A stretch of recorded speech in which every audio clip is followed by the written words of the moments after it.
Hi friends. So a new ministry is created at the center and it is in the news, that is Ministry of Cooperation, and Mr. Amit Shah ने ये मंत्रालय खुद के पास रखा है. So the union government has recently in July 21 created a new Ministry of Cooperation, and this is to implement the vision of the NDA government. Now what is one of the vision of the NDA government? सहकार में समृद्धि, सहकार से समृद्धि. तो पूछ सकते हैं कि जो ministry of corporation है वो किस विजन को पूरा करने के लिए बनाया गया? सहकार मतलब सबका सहयोग, सहकार से समृद्धि, और प्रॉस्पेरिटी थ्रू कॉपरेशन, तो ये उसको फुलफिल करेगा. और इसके जो करंट जो मिनिस्टर बनाए गए, मिस्टर अमित शाह.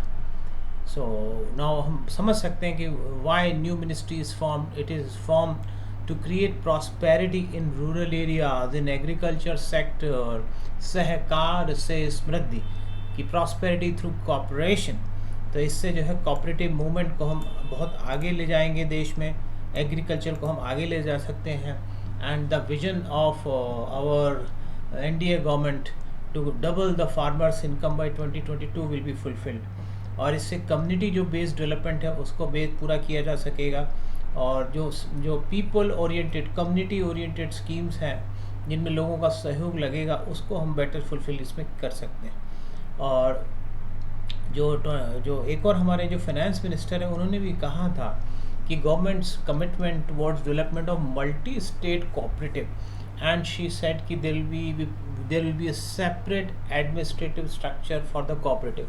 यानी कोऑपरेटिव तो बेसिकली स्टेट सब्जेक्ट है, लेकिन गवर्नमेंट अब हमारी गवर्नमेंट की इंटेंशन है कि मल्टी स्टेट कोऑपरेटिव, यानी ऐसी कोऑपरेटिव सोसाइटीज़ जो बहुत सारे स्टेट्स में हों, उनको भी हम आगे बढ़ावा दे सकें. तो ये बेसिकली न्यू मिनिस्ट्री इसलिए क्रिएट की गई है. सो अब एक में टर्म आया मल्टी स्टेट कोऑपरेटिव. ये क्या होता है? तो term multi state cooperative is a society which is created under the multi state cooperative act 2002.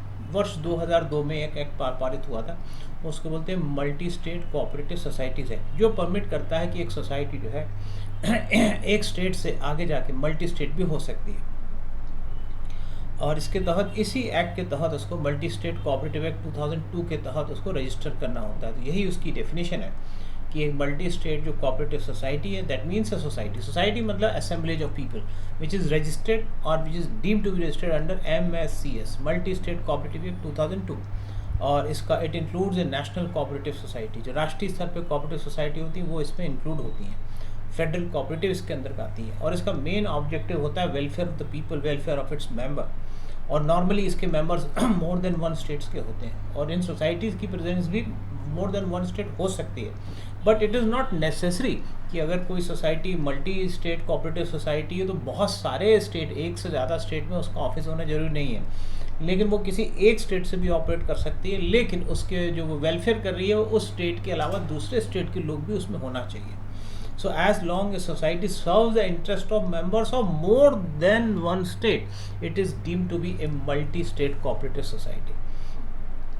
तो कितनी टाइप की हमारे यहाँ कोऑपरेटिव सोसाइटी हो सकती हैं?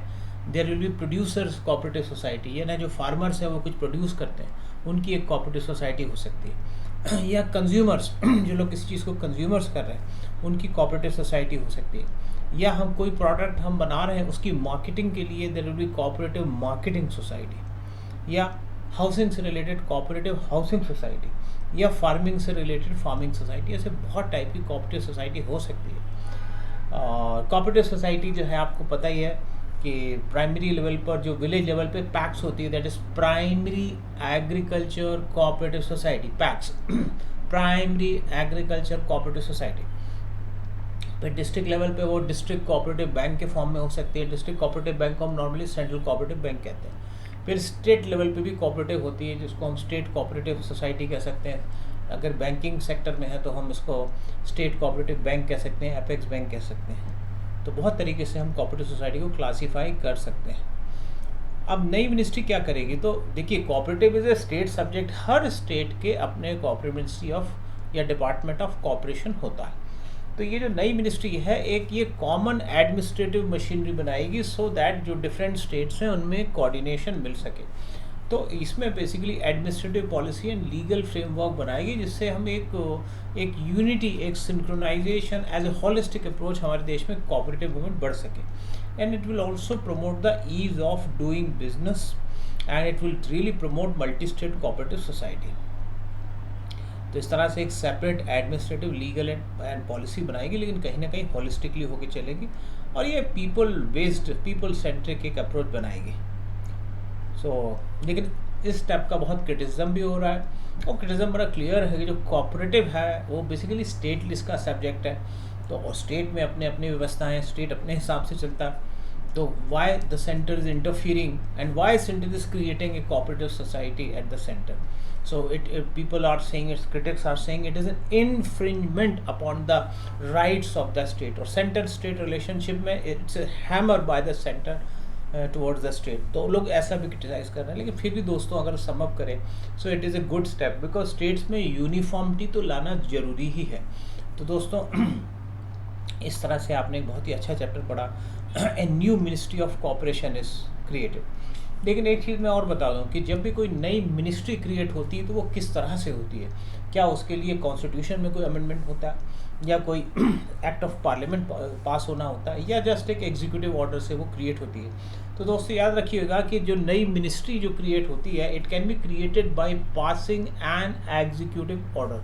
तो केंद्र जो है एक निर्णय ले ले, मंत्रिमंडल निर्णय ले ले, तो वो गठन हो सकती है। तो उसी तरीके से this new ministry of cooperation is created at the centre. Thank you very much.